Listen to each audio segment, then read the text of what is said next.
Welcome to the Better Dentistry Podcast.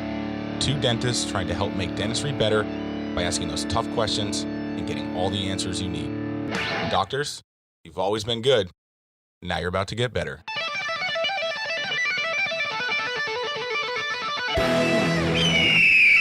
All right, welcome everyone to another wonderful episode of the Better Dentistry Podcast. I have the driving demon himself, Tiger Safarov. I hope I'm not going to go down in dental history as the guy who drove the entire country. That thing is too late for that. Shit. I don't know anyone that drives more than you. No. And the thing is, I probably the only one who actually enjoys it. What do you do when you drive? Dude, I finally watched the documentary about Warren Buffett. Okay. So while you were driving. Yeah.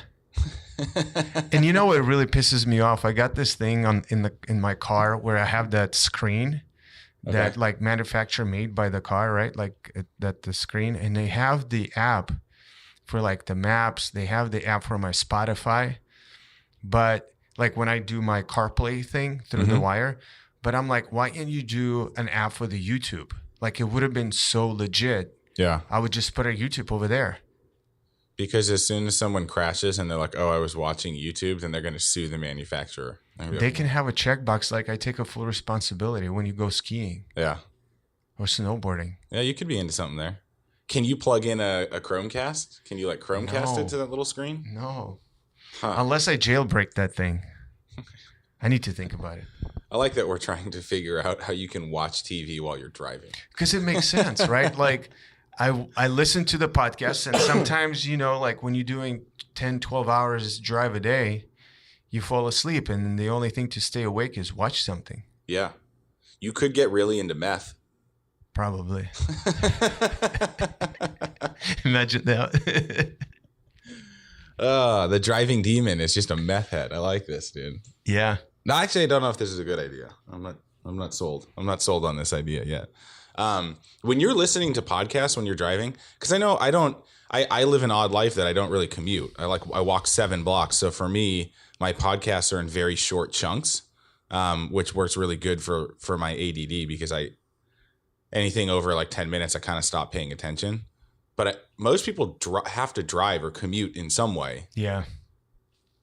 So that's why a 2-hour podcast is so awesome, like Tim Ferriss. Huh. And then you mix it out with like Mark Costa's 30 minutes. Yeah. And you're all set. It's hard for me for a 2-hour one because I lose track of where I am. Yeah. You know, like it's 2 hours in 10-minute chunks. It takes me 12 freaking days to get through it. Yeah.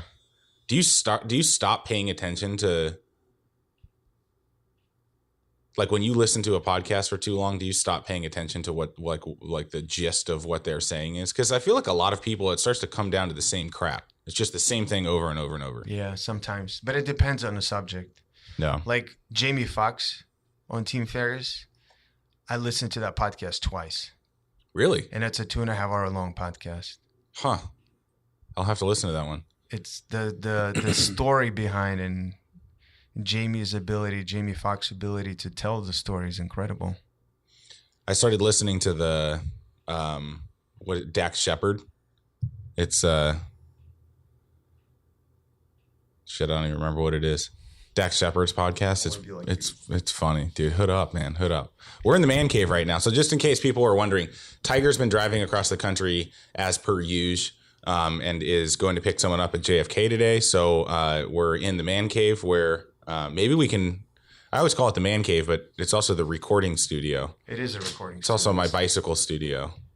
I also put up some whiteboard material on my refrigerator down here, which you can see over here to the left, although none of our listeners can see. It's freaking awesome to be able to sit I've never seen a refrigerator like in front of the fridge. I don't know why it helps me. I sit on the ground in front of the fridge and I can stare at words and it makes sense to me. So I was just talking to a buddy of mine in California. He's a surgeon, and we were talking about his production last year, and you know, maybe now is when we should get an associate and blah blah blah. And and he was kind of joking around, but he's like, Yeah, I kind of don't want to get an associate just yet because I'm greedy. It's like, it's nice to make money. Mm-hmm. And my initial reaction was, it's more important to be greedy with your time than it is your money. You're working 6 days a week, mm-hmm. but you work a lot. How are you? How are you getting greedy with your time? Or do you even agree with me? I feel like my time is much more important than money, but I've also analyzed that. I've analyzed how much money I need for. Yeah. I thought about it because I do have long drives, right? Yeah. In between the documentaries and stuff, I would think about stuff. Mm-hmm. And I'm like, why are there certain things that I will jump without thinking? Mm-hmm. And there are certain things, like one of my buddies called and they said, hey, I want to do a real estate deal. Would you want to do it with me? And everything inside of me just cringe. I don't want to do it. Yeah. I don't want to even waste a second of my time on that. Yeah. And he's like, well, I'll take care of this and I'll take care of that. I just don't. And like you tell me to drive to see my buddy Andy Tran in Austin for the grand opening, I would not even blink. I would get in a car and drive. Yeah. Right. So like, I don't know. It's weird. And I also think it depends on the time of your life.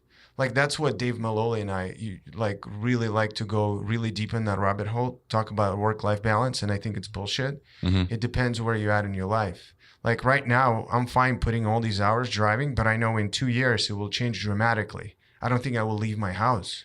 Yeah.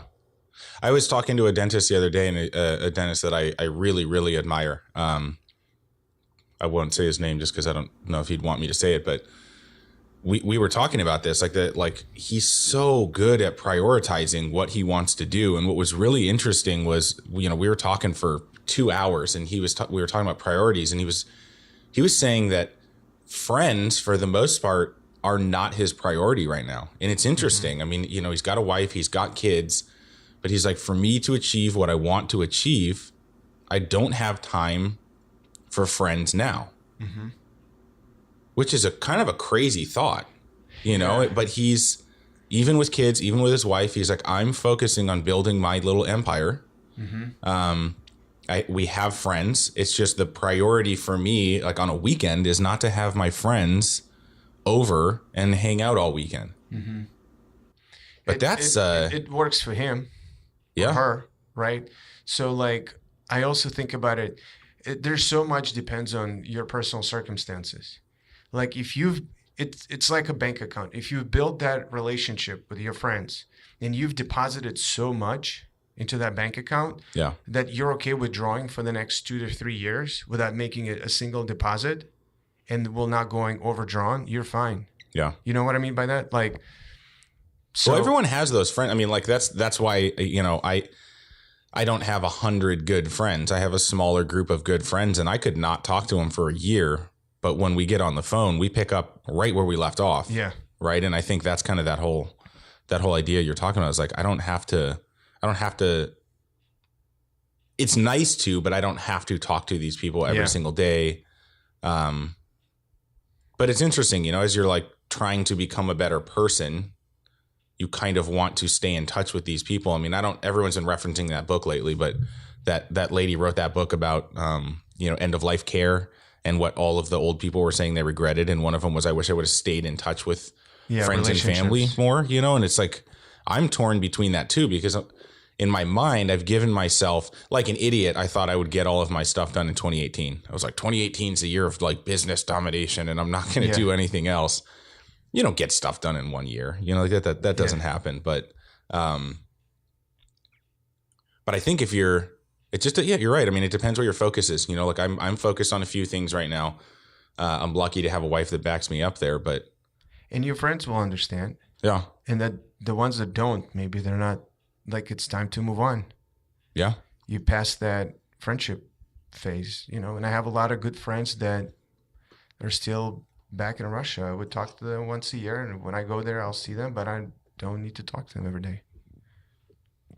I've become much more comfortable in my stance of, and I don't even think this is selfish. You're with me or you're not. And it's not you're with me or you're against me. It's just you're with me or you're not. And if you're not, it's no sweat off my back. It's not that I don't like you anymore. It's just that I have people that are with me and they're willing to put in they're willing to invest in me, whether that's, energy, time, money, whatever it is. And I'm willing to do the same with them. But I'm at a point now where family, friends, whoever it is. I mean, I'll go to plate for you. If you're one of my buddies, like I will get in there and get dirty for you, but I need people to also understand that I have certain focuses right now. Mm-hmm. It's weird. How did we end up talking about this? We just got real deep all of a sudden. Our deep introduction right away. Yeah. It's interesting. Somebody said, I forgot who, love your family, choose your peers. I think it was Tony Robbins. So like we don't have a choice to choose the family. So all we have to do is love the family. But do you? I do. I'm not saying I don't love my family. I'm saying I have taken it far enough. You know a little bit of my family history, but like I don't have the greatest family history. And I'm fine with that. And it's taught me a lot, and it's made me who I am. But even with my family, maybe I have the luxury to think that way because I have an enormous family. But I'm the same with family. What is the difference if I met you in second grade or if for whatever reason we're related?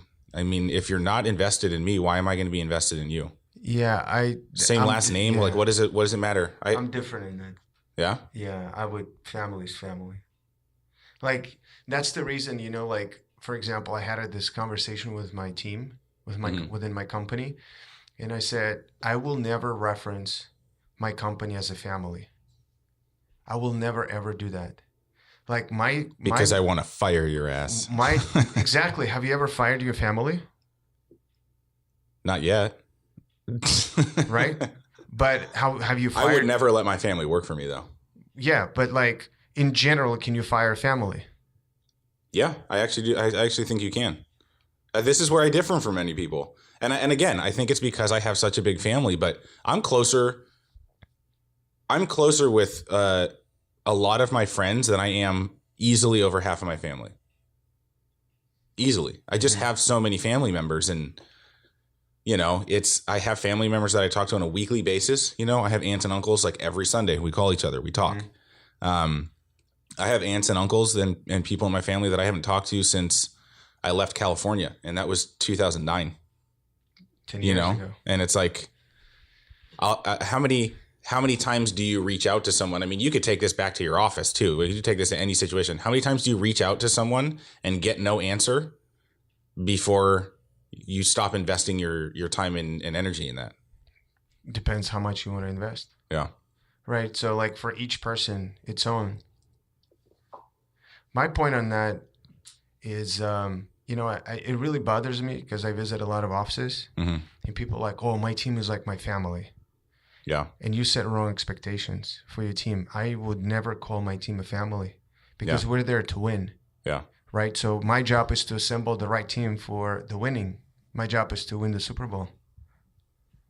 We're actually recording on Super Bowl Sunday. Yeah.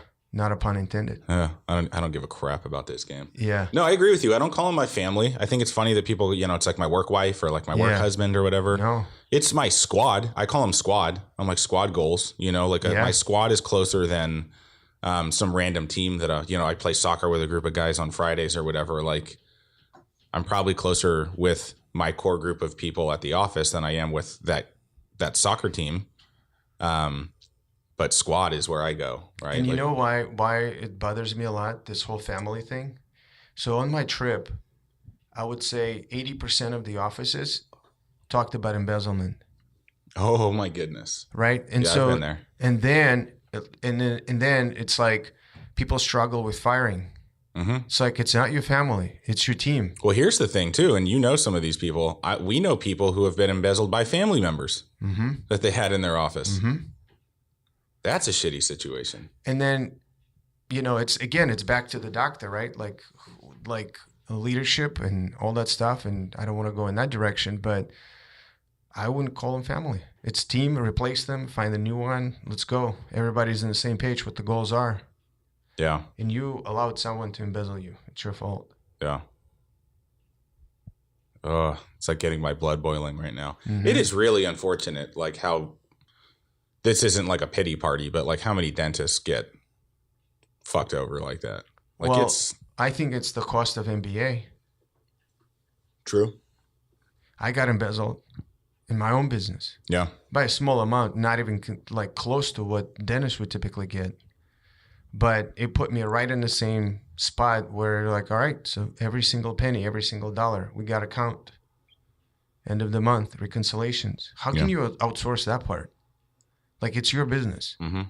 I know you're not excited. I know you're excited about the occlusions and this and that and implants and all on fours or all on fives, but the numbers. Yeah. I think it's because at the end of the day, and I think if you were to ask any dentist who's been embezzled from, it is a painful experience, but did it affect you financially? Like, no. But We're a really, really lucky profession, and then you can just kind of not even run your office. Just let it run, and you're fine. Like, you'll make... But the way I look at it is you're pretty much robbing your team from a much better experience. Yeah. So that same amount of money could have gone to support your team and build a culture. Yeah. Because culture is not something you put on a paper. It's you build it every day. I wonder, I wish there was like some statistics on, from the 60s to now on how many people got embezzled from. I think a lot less. Yeah. A lot less now. Because back then, like, imagine you don't have QuickBooks, everything is cash. Yeah. Now it's all credit card, QuickBooks, everything automatically reconciled. And then it's really easy. Like, it takes 30 minutes a day to look at all of your finances from a big picture to small picture. It's that easy. I mean, I know people who have not been embezzled from that only really check to see if all the money is right at the end of the year. But all they do, just sporadic times throughout the week or the month, is just ask random questions to the people in the office. What is this number? Why is this? Like, it's really, I mean, I don't recommend that. I think you should actually track your money. Yeah, you but should. Realistically, all the people need to know is you're looking at this stuff. If they know you're looking, they're not going to do it. Yeah. Even if you're not really looking. You circle some crap on an end of the day report. Why is this not $27 instead of $57? And they're like, oh crap, why isn't it? And they'll go try and figure it out. Yeah. It's funny though. Like, when I started Zen, people like, oh, that subscription that you're going to charge the dentist, you can literally sign the entire country and dentists would not even notice that they're paying you $99 a month or whatever the amount is, right? Yeah. I don't think it's true. Like, people do watch. People call me back and they say, what's this $49.99 charges? No, I mean, there's a lot of people that do. I just think you can get away with, you could get away with you just sporadically ask questions and they're like, oh crap, he's watching. Mm-hmm. Because a lot of people don't know that end of the day report, man. It's called P&L, profit and loss statement. Or just run a custom expense report. It's so easy. You're talking to dentists, dude. I shouldn't badmouth dentists. This is a dental podcast. Yeah. This episode is sponsored by ZenSupplies.com. You ever been sitting there spending way too much time trying to figure out your orders, trying to figure out what your budget is? The back office is running around, the front office is running around. What if I were to tell you that there is one system that's going to help you automate your inventory, that's going to help you automate your ordering, that's going to save you time, and that's going to save you money? Go check out ZenSupplies.com. You're going to love it. But I mean, like, look, your audience is probably a little different, right? Yeah.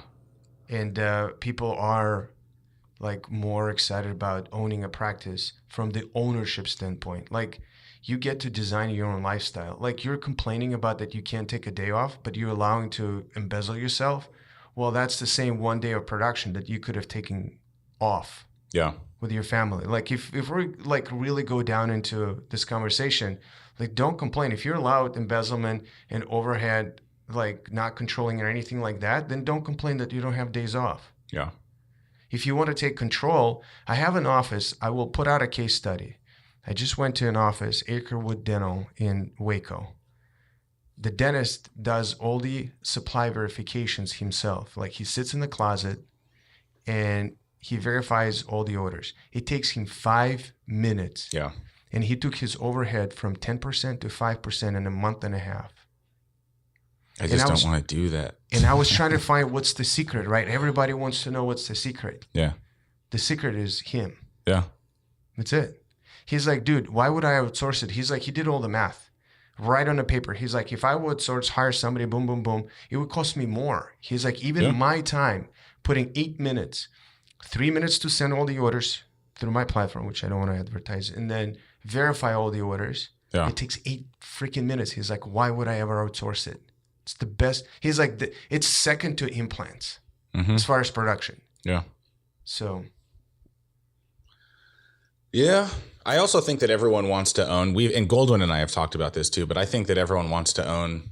I don't necessarily think everyone wants to be an owner in terms of I like the business stuff.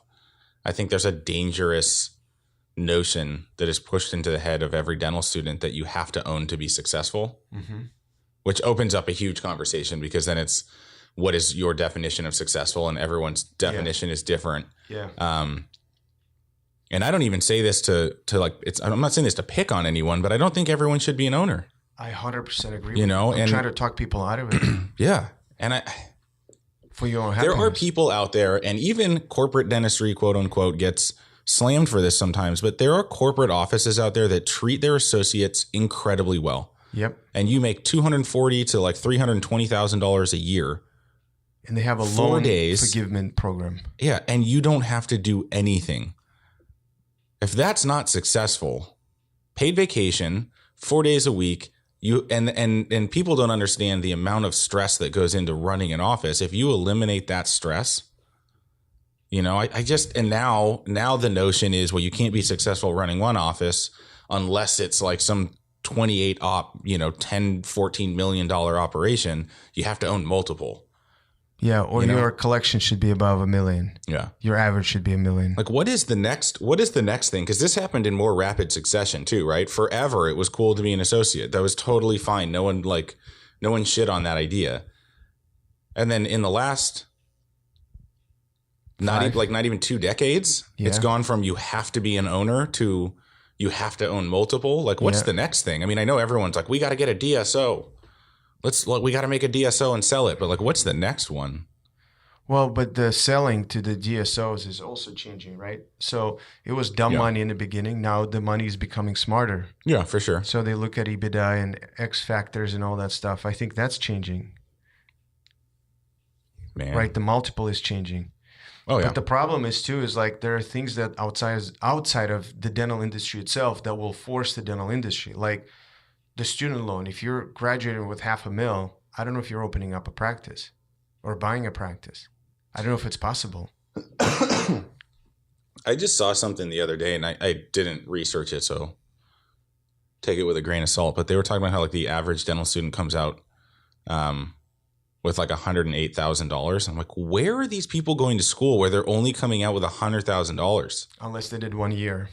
They did 1 year of dental school, and then they came out, and they're like, that's only $100,000. Yep. Enough to do exams? Yeah, I don't know.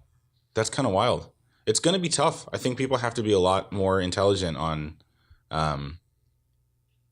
where they are coming out of school. But that's not to say, like, if you got it in you and you understand it, like, get out and start your own business. Like, start repaying. My biggest thing is, Brian, is people's expectation on this stuff.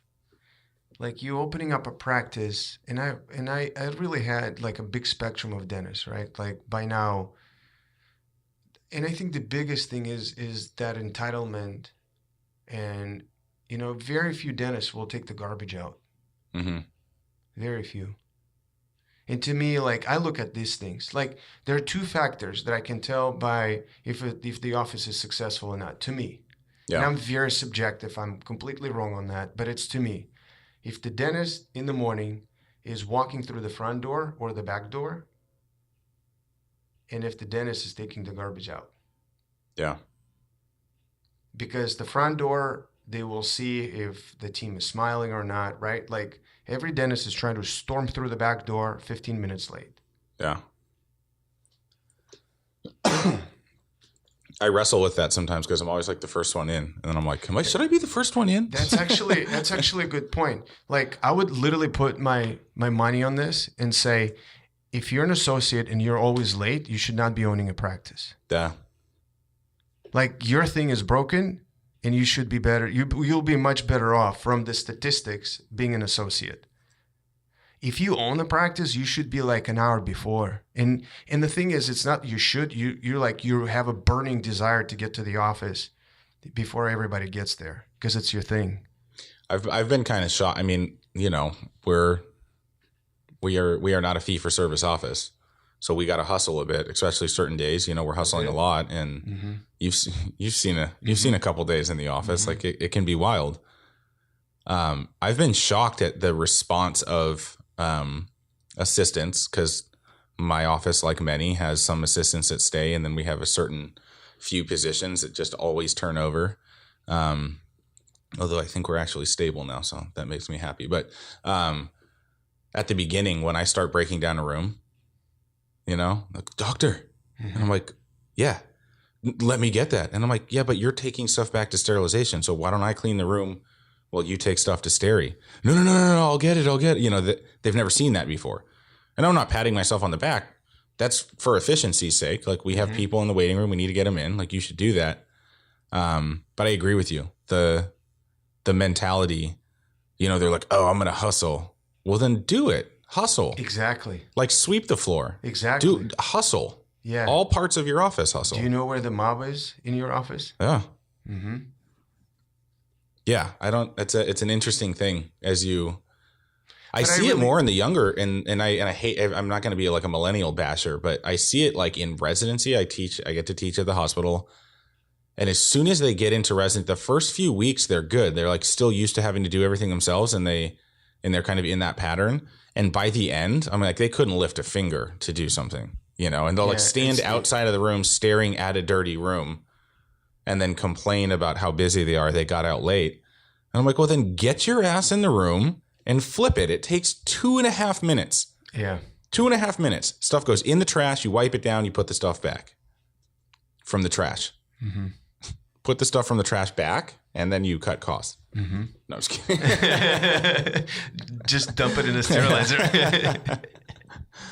It's a weird mentality, man. It's a weird mentality to see it in residents too, because not that I've been practicing for a long time either, but I'm just like, who the fuck are you? Like, who do you think you are, that you're a resident still? Yeah. Not that should change from dental school to residency to being a doctor, but like, these are not your slaves.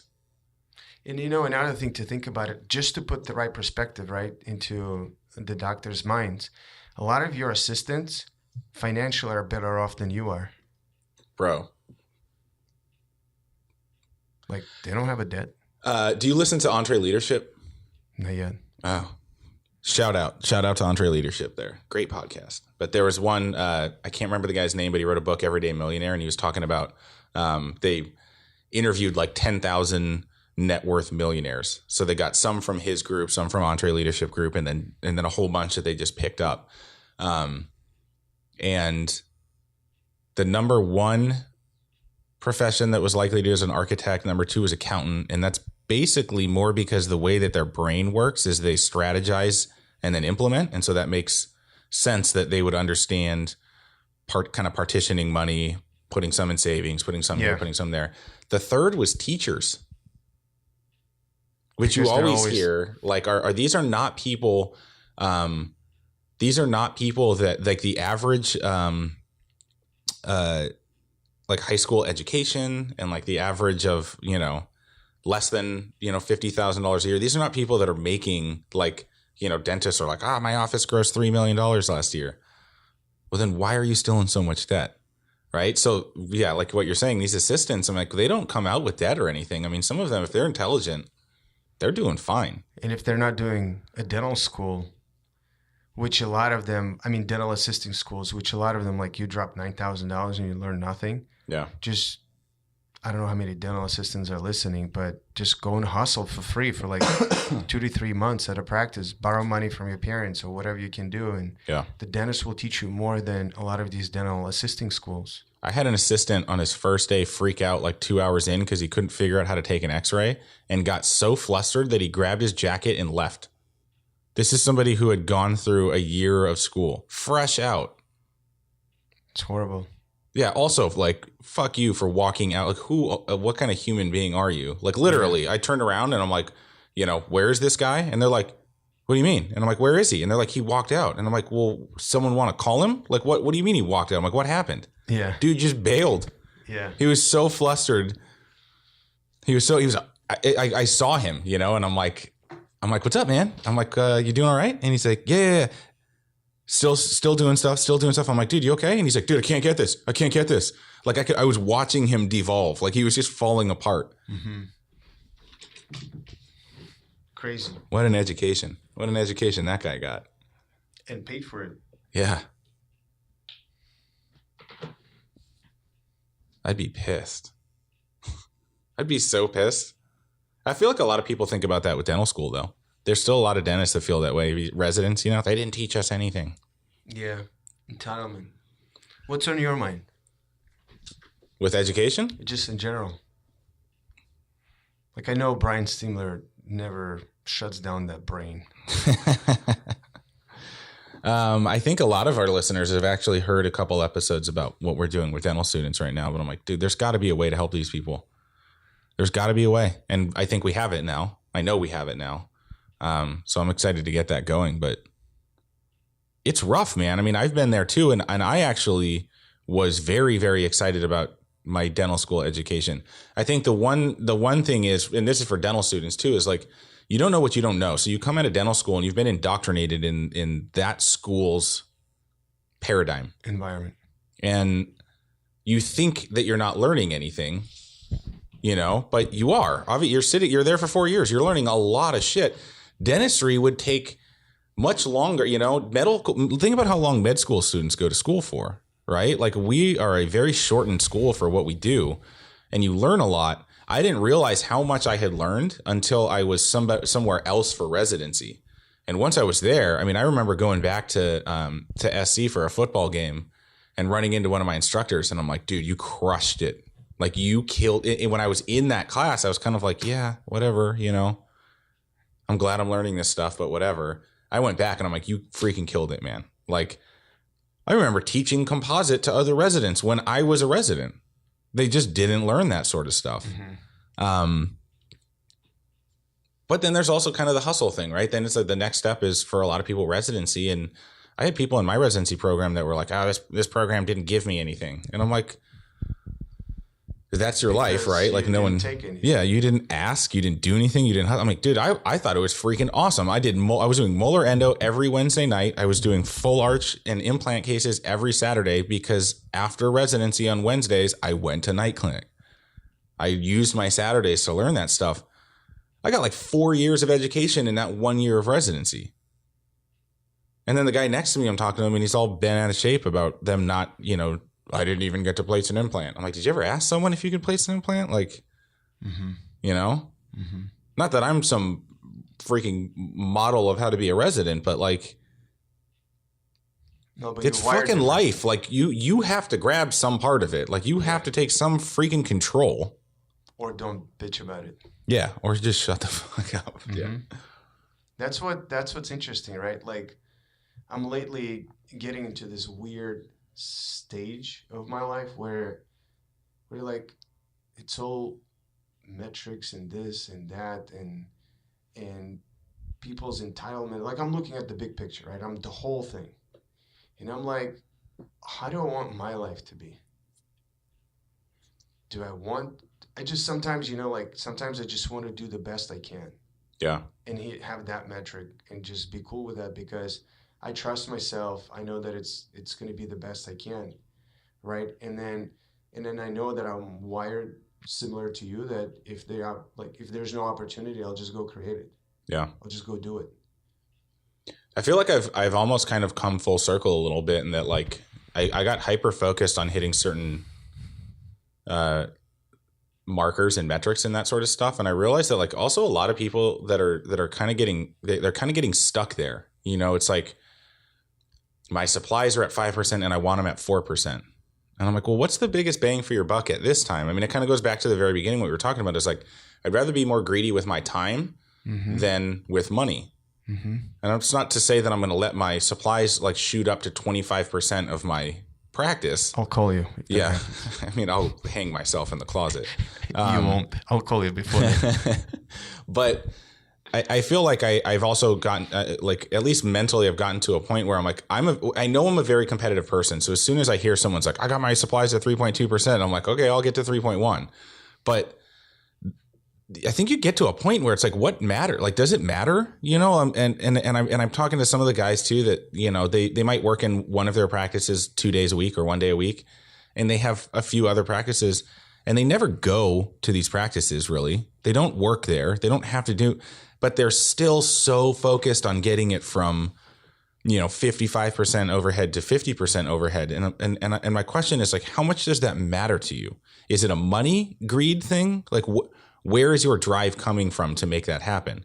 Because if I have freaking 10 offices that are at 60% overhead or 70% overhead, do I really care? I'm taking home 30% of what is being produced in that office, and I don't have to go there. I don't have to see patients. I don't have to cut crowns and class 2 composites. And what is my motivating factor? And for me, I've realized where my motivating factors are. And it's like, it's not worth my stress, or it's not worth my energy to get stressed out because I was at 55% overhead instead of 54. Yeah. I don't think it's something that you need to be stressed out about. It's kind of like, but people freak out over this stuff. When people start to focus on that, they do get incredibly hyper focused, and it causes a lot of like stress and anxiety for them. I mean, I'm lucky enough to get to do coaching in some of the offices, and some people will want to talk about one specific metric and how they're going to get there. It's like, don't get lost in the woods there, right? Yeah. Like, is that metric that important to you? If it is, then let's freaking crush it. Let's do it. There's always a way, but it's incredible how focused people get on this. And this is, you know, newer. I guess a lot of people in podcasts are talking about it too. Let's talk about like dentists are working in millimeters. True. 1 millimeter matters, right? Yeah. And so being focused on one metric is that one freaking millimeter that you just can't take your eyes off and be like, I wanted to crush it. But back to your point is, if you whistle along the way, it's just a lot easier versus being stressed about it. Yeah, for sure. Yeah, I'm definitely guilty of that. I expect immediate results. Yeah. I feel like you might be similar to that. I'm like, I've made up my mind. I've made up my mind because I overanalyzed this for way too long. Yeah. Right? It's like, then I got paralysis by analysis for a few months. And then I went back and analyzed it again. And then I made up my mind. This is what we're doing. And then it doesn't happen in 3 days and I freak out. I'm like, what is happening? Right? Why isn't this happening yet? Yeah. So I think in your mind, it should have been done in 1 day. Yeah. You give it a little bit of extra time of 2 days. I give it 2 or 3 days and it still didn't happen. Yeah. Yeah. I think, you know, managing expectations, right? That's always got to be part of your goals there. It is odd to me, though. It is odd to me how you know, take marketing, you know, and they're like, I shouldn't spend more than 7%. I'm like, well, what was your biggest complaint? That you don't have enough new patients? And they're like, yeah, we need more new patients. Okay, well, is the 7% that important to you? Or do you want to bump that up to 12% and actually get new patients? Because you said your stressor was new patients. You know? They're guidelines a lot of times. Like, it's a guideline. It's going to fluctuate. It's going to change. Yeah. Wait till economy goes down. I can't wait. I'm excited. Me too. Dude, I just can't wait for that. I just want it to happen. I'm like, let's get this. One, because I want to see some new employees. And I feel like once this happens and things get shaken up a little bit, there might be some improvements to be had. But God, I can't wait. I hope there's just fire sales left and right. It's just so many people right now are so freaking comfortable. Just like, let's not name the names, but what you said today, like somebody is crushing it because by, you know, let's not take it completely away by a hard work, but they're crushing it because they're in the right location, right? And now the ego takes over and it's like, oh, I'm going to do X, Y, and Z. When the economy goes down, all of that is going to be cleaned up pretty quickly. So, and then it's like truly who you are. It'll be interesting to see. I feel like if I say this and it makes, I'm not saying that I have it figured out, but a lot of the people that think they have it figured out and shit hits the fan. It'll And be then a lot of people yeah. are going to start to realize that they don't have it. I don't wish that on anyone. I like a little bit of chaos and I want to Yeah. see what's going to happen. I don't wish on anyone, but I wish on our entire industry. You realize that was just like the Joker, you know? That was just like, I want some chaos. Let's introduce some chaos into this system. Because right now, like, there's so many conferences, and when your budget becomes twice the size, twice smaller of what you have now to spend, you're going to be very careful which conferences you're going to go to. Very careful which CE you're going to take, right? Yeah. And so I don't know if some of these conferences will still be around That's interesting. after we clean this up. Yeah. Not we, but economy. You going to Chicago? Midwinter? Yeah. I'm debating. I'm going to go. Are you? Yeah. Oh, then we have a party. I'm into it, man. It's going to be fun. I've never been before. Look, I think I'm going to keep... I'll go to Chicago, but I won't do anything. But at the summit, I want to do the Zen party on Thursday night. So for all the Zen, because I mean, at the summit we're gonna have most of our users. Yeah, like 40 people easily. dude, summit's gonna be fun. Mm-hmm. I want a little McMansion for the weekend. We Could do the party at the mansion. Oh yeah, Sweet. yeah. Yeah, that'll be fun. Get a DJ. Yeah. Piss off some neighbors. Oh, I'm into it. Get some vodka and stuff. I hope listeners can join. Yeah, I was just going to say, if anyone's listening and you're going to be in Phoenix for the Dental Success Summit, hit us up, man. Party at the McMansion. Yeah. All right, man. Well, I'm really excited about what we just talked about, and then also happy and depressed, and I have some anxiety. So I think that was a good podcast. It was an excellent podcast, but we're letting it all out of the chest, so we're good now. Yeah. Awesome, dude. I appreciate you being here, man. Thank you. Means a lot. And listeners, you'll hear my annoying voice in another week. Thanks for listening.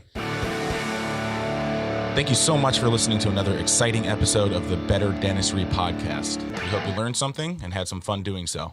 I want to remind you all to head over to iTunes, like us, and take it a step further and leave us a review. You all know how this review thing works. Everyone needs them, so help keep us moving by leaving a few words.